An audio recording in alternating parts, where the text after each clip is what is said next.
Everyone, অনেক লম্বা একটি চ্যানেল পাড়ি দিয়ে এখন আমরা মোহনায়, মানে নদী আর সমুদ্রের মিলনস্থল। আমার সাথে দেখতে থাকুন, আপনি যদি দেখেন তাহলে বুঝতে পারবেন। আমরা প্রায় দুপুর 3টা থেকে রওনা হয়েছি, এখন কটা বাজে? অলমোস্ট 8টা 5 ঘন্টা হয়ে গেছে। ও দূরে পিছনে দেখতে পাচ্ছেন, এটি নদী চ্যানেল। আমাদের পিছিয়ে পিছিয়ে আরও কিছু জাহাজ বেরিয়ে আসছে, কিছু জাহাজ চলছে। এই চ্যানেলটি আমরা এতক্ষণ অতিক্রম করে এখন ওপেন সিতে প্রবেশ করব আলহামদুলিল্লাহ। আমাদের সাথে কিছু অতিথি পাখিও সাথে সাথে উড়ে যাচ্ছে। পাশে আছে পাইলট বোর্ড। তো এই মুহূর্তে জাহাজে 2 জন পাইলট আছে, আমেরিকান পাইলট বোর্ডে আমেরিকান ফ্ল্যাগ দেখা যাচ্ছে। এরা যেখানেই যায় এদের ফ্ল্যাগ সব সময় উন্নত থাকে। আমেরিকানরা তাদের ফ্ল্যাগের ব্যাপারে খুবই সিনসিয়ার। 2জন পাইলট ছিল করে এত দীর্ঘ পথ একজন পাইলটের পক্ষে একা সামাল দেওয়া কষ্ট হয়ে যাবে। ওরা শিফটিং করে ডিউটিটা করার চেষ্টা করেছে। ওদিকটা একটু দেখুন, আমার সাথে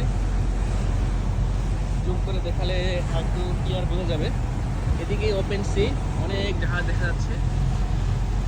এই জায়গাটা এই দিকটায় অনেক এইখানে এটা হলো ড্যাম একটা বাঁধ বা ব্রেক ওয়াটার। এটাই শেষ সীমানা, এরপর থেকে শুরু হবে ওপেন সি, গভীর সমুদ্র। পাইলট বোটটা খুব সুন্দর, কালারফুল, নতুনই মনে হচ্ছে মাশাআল্লাহ। সাথে সাথে আমাদের কাছে ভিড়ছে, কারণ পাইলট কিছুক্ষণের ভিতরে এখানে নেমে এখান থেকে চলে যাবে ইনশাল্লাহ। এই মুহূর্তে এখানে এখনো সূর্য দেখা যাচ্ছে, ওদিকটা অনেকখানি লাল রক্তিম হয়ে গেছে। আর পানির রং কিছুটা কালচে, কিছুটা সবুজ। মেইনলি এই নদী চ্যানেলের ভিতরে যে পানি, এটা মিঠা পানি বা ফ্রেশ ওয়াটার। ইউজুয়ালি বেশিরভাগ সময় কিছুটা কাদা বালির মিশ্রণ থাকেই। তো ভিডিও ক্লিপটি কেমন লাগলো কমেন্টস করে জানাবেন। এতক্ষণ আপনাদের সাথে ছিলাম আমি শাকিল, আমার সম্পূর্ণ নাম শাকিল মাহমুদ। শিব ছিল শাকিল পেজ থেকে হাজির হয়েছিলাম। আমার ফেসবুক, ইউটিউব, ইনস্টাগ্রাম, টিকটকে সেম নামে পেজ রয়েছে। দেখি কি সুন্দর একটি পাখি, ওয়াও।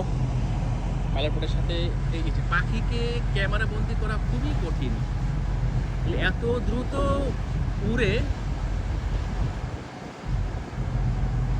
ক্যাপচার করাটা কঠিন কাজ। যাই হোক, তো আমার পেজ পছন্দ হলে ফলো করার অনুরোধ রইল। বাকিটা আপনাদের ইচ্ছা। আমার পিছনে সমুদ্র দেখুন, বেসিক্যালি সমুদ্র না, নদী। এই পাশটা নদী আর এই পাশটা সমুদ্র। এইটা মোহনা সম্পর্কে আপনাদের ভালোই জানা আছে। আপনি অনেকে চিটাগং যান, পতেঙ্গা বিচে যেমন দেখা যায় যে অ্যাঙ্করে যে আলফা ব্যাবো চার্লি অ্যাঙ্করে যে অনেক জাহাজ অ্যাঙ্কর করা থাকে, ওইটা সি। আর কর্ণফুলী নদীতে তো আপনারা জানেনই, তো এটা মোহনা বলে, নদী আর সমুদ্রের মিলনস্থল। সো এটাও ঠিক, আমি এখন এক্স্যাক্টলি ঠিক মোহনায় দাঁড়িয়ে আছি। এই জায়গাটায় নদীর শেষ, এই এক্স্যাক্টলি এই জায়গায় নদীর শেষ, এই শুরু হলো সমুদ্র। ওদিকে মাশাআল্লাহ আকাশটা খুবই সুন্দর রং ধারণ করেছে, খুবই সুন্দর। আমার কাছে খুব ভালো লাগছে। জানি না আপনাদের কেমন দেখাচ্ছে। খুব সুন্দর একটা মিষ্টি কালার ধারণ করেছে, সাদা মেঘ এবং তার উপরে রক্তিম লাল লাল সিঁদুরের মতো একটা শেপ। মাশাআল্লাহ, এখানে কিছুক্ষণ আগেও বাতাসের প্রচণ্ড বেগ ছিল। ওই যে সূর্য দেখা যাচ্ছে এখন। হ্যালো, অনেকগুলো পাখি দেখি ভিডিওতে ক্যামেরায় ক্যাপচার করতে পারি কিনা। পাইছি দেখেন কি সুন্দর বাস, কালো রঙের, সুন্দর, খুব সুন্দর ভিউ।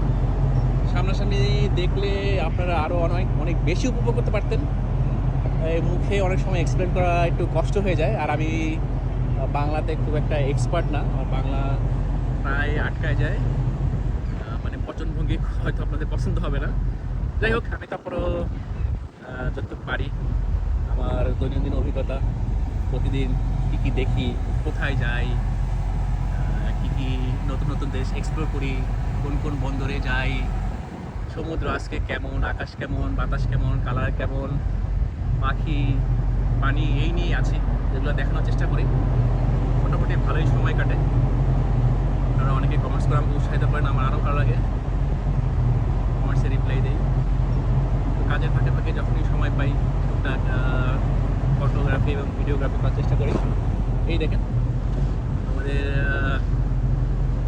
পতেঙ্গা সি বিচে যেমন স্পিড বোট ধাপ করে ঘুরে যায়, এখানে পর্যটকরা স্পিড বোট নিয়ে গভীর সমুদ্রে গিয়েছিল। জানি না গভীর সমুদ্র কিনা, আবার সমুদ্রে গিয়েছিল, এখন ওরা চ্যানেল দিয়ে আবার ব্যাক করতেছে।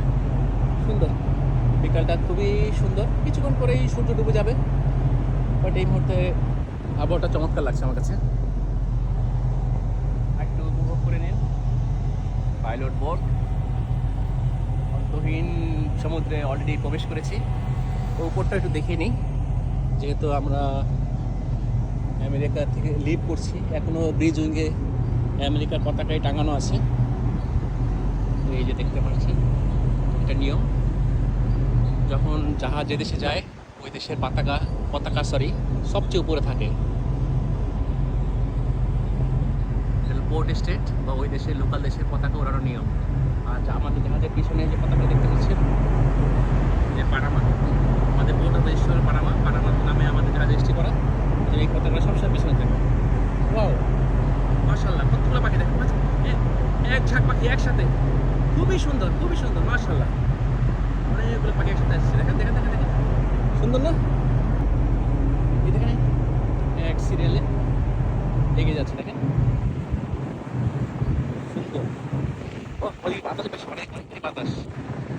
আমাদের জাহাজের সাইডটায় যখন জাহাজ চলে স্পেশালি, এবং তোর তীরবর্তী এলাকা থাকে, এই জায়গাটায় সবসময় খেয়াল করবেন যে প্রচুর পাখি আসে, এসে যে পিছনে ঘোরাঘুরি করে, টাইপ দেয়, মাছ শিকার করে। মেইনলি পপুলার ঘোরার ঘূর্ণনের ফলে পানিতে যে একটা চার্নি এফেক্ট বা নড়াচড়ার সৃষ্টি হয়, তখন এখানে মাছ অনেকখানি জড়ো হয়। মাছ স্রোত পছন্দ করে, পানির ঘূর্ণার পছন্দ করে, জড়ো হয়, তখনই এই পাখিগুলো ডাইভ দিয়ে এখানে মাছ শিকার করতে ব্যস্ত থাকে।